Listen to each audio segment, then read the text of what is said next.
আসসালামু আলাইকুম প্রিয় শিক্ষার্থীরা, আশা করি সবাই ভালো আছো।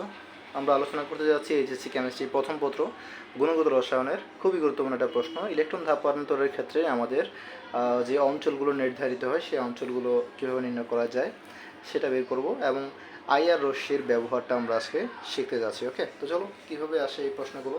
তোমাকে নর্মালি এরকম একটা দিয়ে দিবে, উদ্দীপক দিবে। এখানে দেখো, এখানে দেওয়া আছে এন থেকে এম, মানে 4 থেকে 2-এ ইলেকট্রনটা ধাপান্তরিত হয়। তোমাকে 4 থেকে 2-এ দেখ, 4 থেকে 3-এ দেখ বা 4 থেকে 1-এ দেখ, সব সময় এই সর্বোচ্চ কক্ষপথটাকে বলা হবে, বা যেটা বলুক উচ্চ কক্ষপথটাকে আমরা N2 দিয়ে প্রকাশ করব, আর নিম্ন কক্ষপথকে আমরা N1 দিয়ে প্রকাশ করব। ওকে, তো চলো স্টার্ট করা যাক। ম্যাথটা লিখবো এখানে উচ্চ কক্ষপথ N1 N2 সমান সমান হচ্ছে কত 4, আর নিম্ন কক্ষপথ N1 সমান সমান হচ্ছে কত 3, মানে 4 থেকে 3-এ আসছে। যদি তোমার এখানে এমন হতো 4 থেকে 1-এ যেত, তাহলে N1 সমান সমান 1 লিখতাম, বা 3 থেকে 2-এ গেলে N1 সমান সমান লিখতাম 2, আর N2 সমান সমান 3, মানে উচ্চটা N2 আর নিম্নটা হচ্ছে N1। আর রিডবার্গ ধ্রুবকটা সবসময় তোমরা 109678 এই মানটা লিখবা, তাহলে তোমাদের সহজ হবে। ওকে, দেখা যায় দশমিক বা পাওয়ার মান মনে রাখাচ্ছে, সরাসরি মানটা সহজ 109678। ওকে, এখন তোমার দরকার কি, তরঙ্গ দৈর্ঘ্য নির্ণয় করতে বলেছে, যে ধাপান্তরের ফলে তা থেকে নির্গত ফোটনের তরঙ্গ দৈর্ঘ্য নির্ণয় করো এবং তার অঞ্চল নির্দেশ করো। ওকে, তো চলো আমরা শুরু করি। আমরা যেটা জানি সেটা লিখব। আমরা জানি আমরা কি জানি আমরা জানি 1/λ আর এইচ, এরপর হচ্ছে 1/n1² মাইনাস 1/n2²। ওকে, তাহলে 1/λ আর আড়াইশের মান কত 109678, আর n1 এর মান হচ্ছে 3, আর n2 এর মান হচ্ছে 4। ওকে, তাহলে আমাদের মানটা আমরা যেটা পাই, তোমাদের ক্যালকুলেটর নিয়ে তোমরা হিসাবটা করে দেখো কত আসে। আমি আমার ক্যালকুলেটরে দেখছি মান কত আসতেছে। তো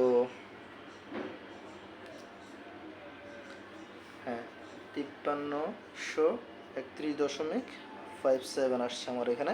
তাহলে এখান থেকে যদি আমরা এই মানটা তো বের করলাম, তাই না? এখান থেকে আমরা কি বের করব, এটা হচ্ছে আমার কি সেন্টিমিটারে চলে যাবে। 1/λ মানটা বের করছি আমরা, তাই না? এটা হচ্ছে কি সেন্টিমিটার ইনভার্স 1, কিন্তু এটা সেন্টিমিটার ইনভার্স 1। ওকে, তাহলে এখন আমাদের এটা 1/λ মান আমরা বের করব কি শুধু ল্যামডা। তাহলে শুধু ল্যামডা বের করতে গেলে আমাদের যেটা করতে হবে সেটা হচ্ছে, এটা আসতেছে 1.8756 ইন্টু 10⁻⁴। তো তোমাদের হিসাবটা মিলাই নাও আমার সাথে, যদি ঠিক থাকে তো ওকে, ফাইন, ঠিক আছে। তাহলে 1.8756 ইন্টু 10⁻⁴, এটা আসছে আমার সেন্টিমিটার। এখন আমাকে তরঙ্গ দৈর্ঘ্যের অঞ্চলগুলো ন্যানোমিটারে দেওয়া আছে। এখন 1 সেন্টিমিটারে কত ন্যানোমিটার? আমরা জানি 1 সেন্টিমিটার হচ্ছে 10⁻7 ন্যানোমিটার, তাই না?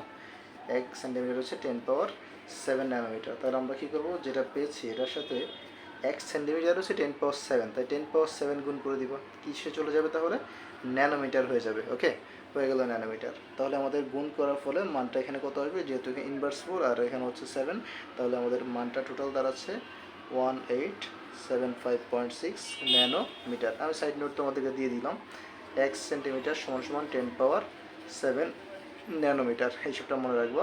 আর 1 মিটারে তো তাহলে কী হবে, আরও 100 বেশি হবে, 10⁻9 হবে, ঠিক আছে। তাহলে এটা হচ্ছে আইআর রশ্মির অঞ্চল, তোমরা অবশ্যই এটা জানো, এটা আইআর রশ্মির অঞ্চল। মানটা কত 1875.6, আমাদের মানটা কত আসছে, মানটা আসছে 1875.6। হ্যাঁ, মান আসছে 1875, ল্যামডা সমান সমান 1875.6 ন্যানোমিটার আসছে আমাদের। বলবা এটি আইআর অঞ্চলের অন্তর্গত। আমাদের অঞ্চল নির্দেশ করতে বলছে, আমরা বলবো এটি আইআর অঞ্চলের অন্তর্গত, বাস শেষ। এখন আমি তোমাদেরকে কোয়েশনটা একসাথেও দিতে পারতাম, যে যে অঞ্চলে পাওয়া যায় ওই অঞ্চলের তরঙ্গ দৈর্ঘ্য বের করো এবং ওই অঞ্চলের ব্যবহারিক বিশ্লেষণ করো, সেটাও বলতে পারতাম।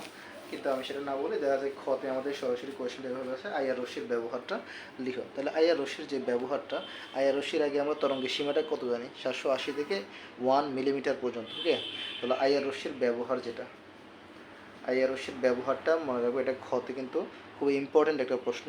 তাহলে প্রথম হচ্ছে রিমোট কন্ট্রোল, অপটিক্যাল ফাইবার। তুমি জাস্ট এমনি ইন্ডিভিজুয়াল লেখো যে রিমোট কন্ট্রোলে আইআর রশ্মি ব্যবহার করা হয়, অপটিক্যাল ফাইবারের মধ্যে যোগাযোগ এবং ফিজিওথেরাপিতে ব্যবহার করা হয়।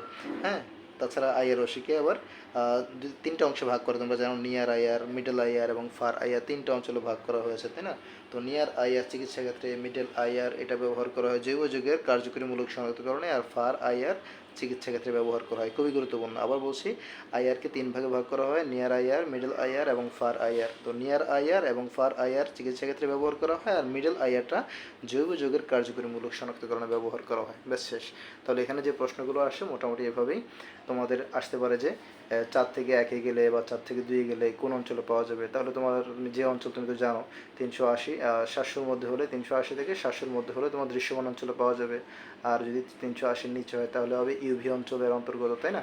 সবসময় ল্যামডাটা বের করে নেবে, বাস শেষ, কাহিনী শেষ।